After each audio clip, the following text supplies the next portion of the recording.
This card front was not made using a die, but you can use any one of the Cricut machines and basic free shapes in Cricut to do exactly the same thing. My name is Kelly, and let's get clacking. So you won't need Cricut Access for this, but you will need some normal AC cardstock, or any kind of cardstock really. Your fine point blade, which comes with your machine, so we can use any one of the Cricut machines for this video. I would suggest using either a green standard grip mat or a very new blue light grip mat. Either one of those should work very well. When it comes to my cardstock projects, I always use my brayer to help everything stick down to my mat easily. And of course, anything else that goes on your card. So maybe some blending brushes and some inks, some foam tape, glue, whatever you decide to use to make your card look super cool. So in Cricut Design Space, I'm going to need quite a few basic shapes for this one to pull this one off. So on the left hand side of the screen, I'm going to click on shapes. Now the shapes that I'm going to be using is going to be a square, a circle, and a triangle.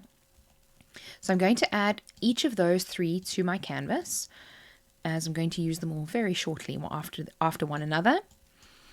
And I'm going to start off with the size of my card, the approximate size of my card. I'm going to click on Lock Proportions because I want to make the card 15 centimeters by 10 centimeters. And I'm going to change the width then to 10 and the height to 15. Of course, you can make this whatever size you normally use for your cards. This is just the size that I normally use. Next, with the circle, I'm going to hover it roughly over the bottom of the card somewhere there. Maybe make it a little bit smaller. And again, these are approximate sizes, so it'll totally be up to you as to what size you want to use. I'm then going to select both of them and align them so that the circle is in the center of the rectangle that we have now. And while I still have both of them selected, I'm actually going to slice. So I'm going to remove that little circle bit from the card, and that will serve as our sun at the bottom. And of course you can delete these little sections if you want. I'm going to delete two of them. I'm going to leave this one as I'm going to use it as a placeholder for the sun's rays that come shooting off it. So I'm going to align it to the bottom and align it center horizontally as well, just so that I know I have everything lining up properly. Now we start work with the triangle. I am going to change the color of the triangle just so that it's easy to see what I'm working with. And the next thing that I want to do is to make the triangle look more sun ray-ish. Yes, it's a word. And I'm going to hover the mouse over any one of the sides of the bounding box, so the little block around the side of the triangle. And I'm going to make it much more narrow than it is tall. So it becomes much more squished triangle. Then I'm going to change the size of the triangle. And as you can see, it is kind of perfect fit for our sun's rays, but maybe we make it a little bit more. Next, I'm going to make sure that it will stay in front of the box, as I can't really see what's going on. So I'm going to right click and bring to the front. And here is where we can start playing around with the sun's rays. Now, this will totally depend on how wide you want the sun's rays to be, is totally your choice. I want mine to be a little more narrow, and I also want to start with the sun's ray in the middle of the card, so off at a little bit of an angle. I am going to use the grid lines on the back of my canvas just to see that this triangle lines up on that line, but this is absolutely not a requirement. So I'm going to position this on the inside of this box. And next, to start with the rest of them, I'm going to right click and duplicate.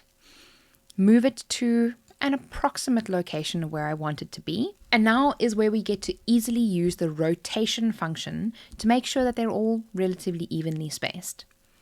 Now, because I've started out with a strange number on the rotate here, 3.43, the only thing I'm going to do is I'm just going to change the number 3. And I'm going to add on 15, as that's what I've found is 15 or 20, totally up to you, as that's what I've found is a decent number. So I'm going to make it 18.43.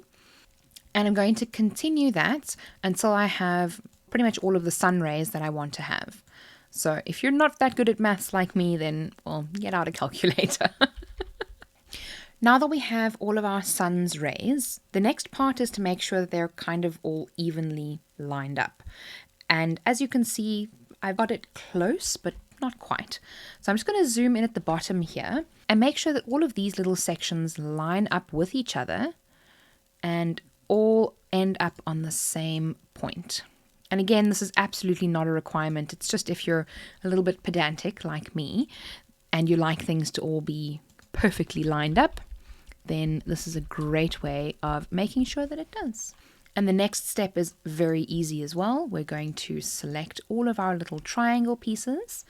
I'm going to right click and duplicate them.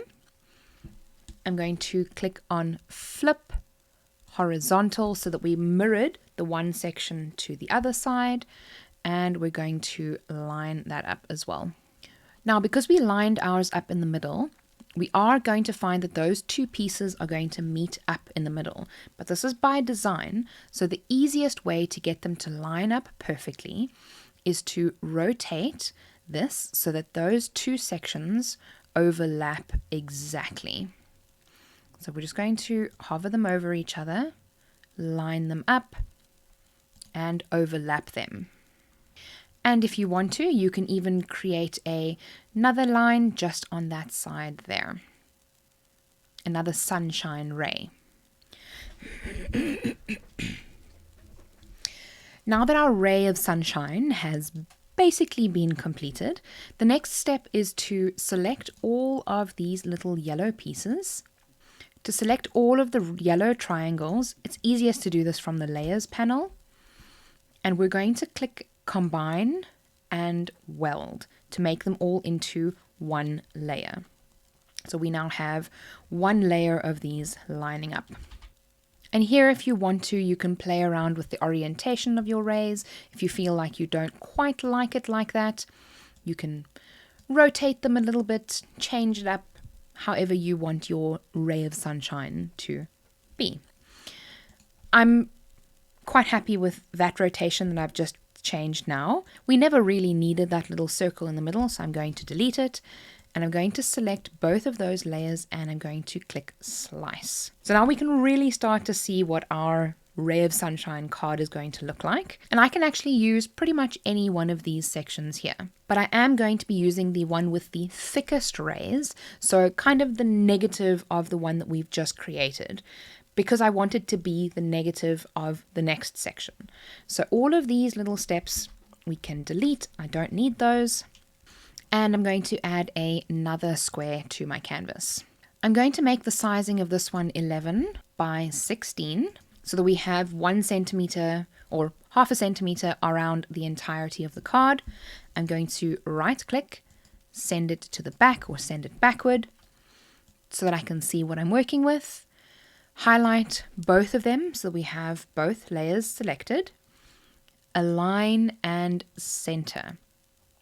Now we can get a true feel for what our card is starting to look like. And now the last step is to click slice. So we can move our little stars away and we can then see our beautiful sunrise card. Now, of course, when you're cutting them, this is what you will end up with. You will end up with the positive and the negative of these cards, and you can use them both. So you can get 2 cards for 1, which is great. And now we can then cut the card. Save my project. I will leave a link to this project down in the description if you want to use this exact one. While you're down there, if you enjoyed this video, please give it a thumbs up. And I do make lots of Cricut content, so if that's the kind of thing that you enjoy, look out for my next video. I'm now going to click Make It. Now that I have the correct machine selected, I'm going to click Make It. I'm going to resize this card so that I can make a few of them. And I'm going to make the width 9.7 centimeters, as that is what I need to be able to fit 3 cards on one mat. So I can make 3 of them. And now that I have the correct machine selected, I'm going to click Make It. I want to make 3 of them. So I'm going to increase the project copies to 3 and then just orient them on the mat so that they line up all next to each other. Perfect. I'm going to click Continue.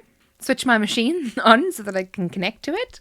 I'm going to be cutting white AC cardstock, so I'm going to use the medium cardstock setting.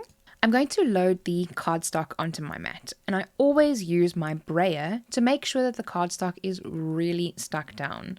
It's nothing worse than having your cardstock lift up. Once I have loaded it into my machine and cut it with my machine, I'm going to remove it from the machine, flip the mat over, and remove the mat from your cardstock. So curl the mat away from the cardstock.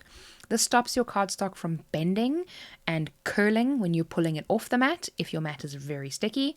So make sure to always remove the mat from your cardstock. And now I have one of the pieces that have all of the little cutouts. You can see there, all of the pieces have been cut out, but I've left them in place so that we can decorate the 2-for-1 card that we have here.